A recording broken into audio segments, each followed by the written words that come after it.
Hello everyone! Ang video na to ay para doon sa mga tao na gustong malaman ang sukat ng kanilang daliri pero walang time pumunta ng mall o kaya bumili ng ring size. Kahit nasa bahay ka lang is pwede mo nang malaman ang inyong ring size gamit lang ang ruler, gunting, scotch tape, at gugupit tayo ng kaperasong papel katulad nito. Pahaba yung gupit. Okay? First is, etong papel na to, iikot mo lang to sa iyong daliri. Para ka lang gumagawa ng papel na singsing. Ikot mo siya.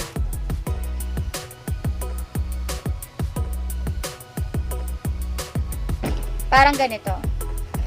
Gupit muna tayo ng kaperasong scotch tape. Maliit lang guys. Maliit lang para mahuhog niya yung kabilaan.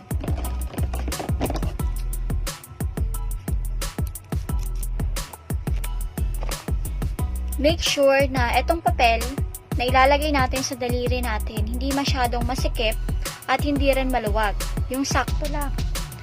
And advisable din na gumamit kayo ng papel na medyo makapal para para kapag tinanggal natin siya sa daliri natin, hindi madaling mapunit.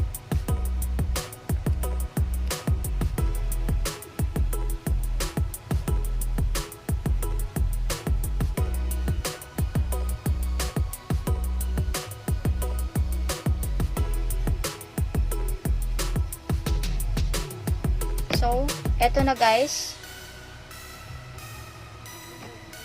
Ang gagawin natin, tatanggalin natin ito ng dahan-dahan.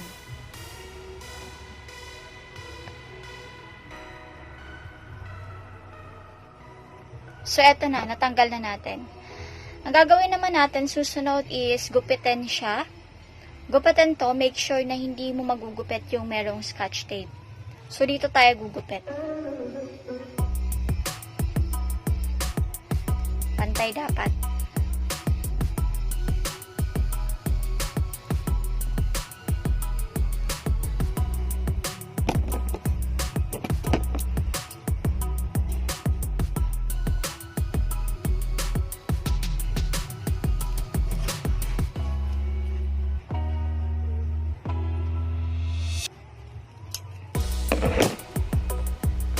So, eto na yung papel.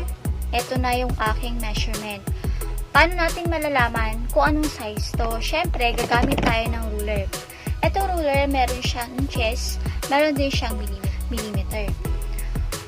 Mag-start tayo dito sa 0. Pero yung pagsusukat nito is kailangan sagad siya dito. Okay, ilalagay natin to ngayon yung papel dito.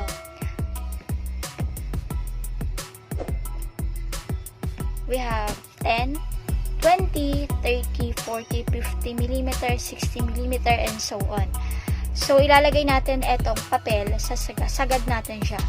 Sagad natin sa pinakadulo, sa pinaka-edge ng ruler.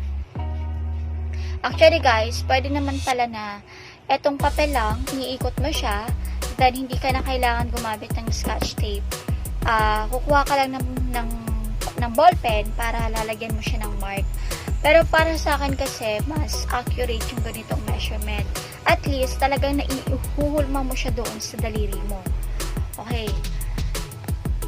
Continue na tayo. Ito. Saga dito. Ako ay 48. Guys.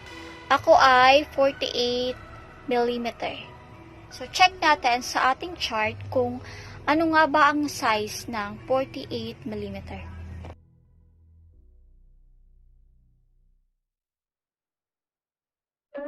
So, ayan, ang 48 mm daw ay 4.5. So, ang aking size is 4.5. So, yung size ng aking singsing, 4.5 to. Kasyang-kasya lang. Actually, kasya din naman sa akin yung size 5. Pero yun nga, pag size 5, medyo may puwang siya. Unlike ng 4.5, saktong-sakto lang sa akin. So, ngayon, alam nyo na kung paano malaman ang sukat ng inyong mga daliri. Napakadali lang, diba? And by the way, guys, para doon sa mga naghahanap ng mga online store na kung saan pwedeng bumili ng mura na mga items, merong mga kwintas, ikaw, especially mga couple ring, bisitahin nyo lang yung page ng Air Shop. Sa Air Shop, napakaraming pwedeng mabibili. Napakamura lang, marami silang designs. Katulad nito. Ito, set na to is worth 980 na. May box na siya, couple ring plus engagement plus free shipping na yon. Napakamura at saka maganda yung quality nito. And then, di kayo mahihirapan kasi i-assist kayo sa mga tanong nyo. Ito, meron din na necklace. Okay, napakaganda niya guys. Napaka-elegant niya. Ito, mabibili mo lang sa halagang 240 pesos. So, sabihin nyo lang, i-present ko lang yung video na to, na napanood nyo yung video na to, and then pwede na kayo maka-avail ng discount.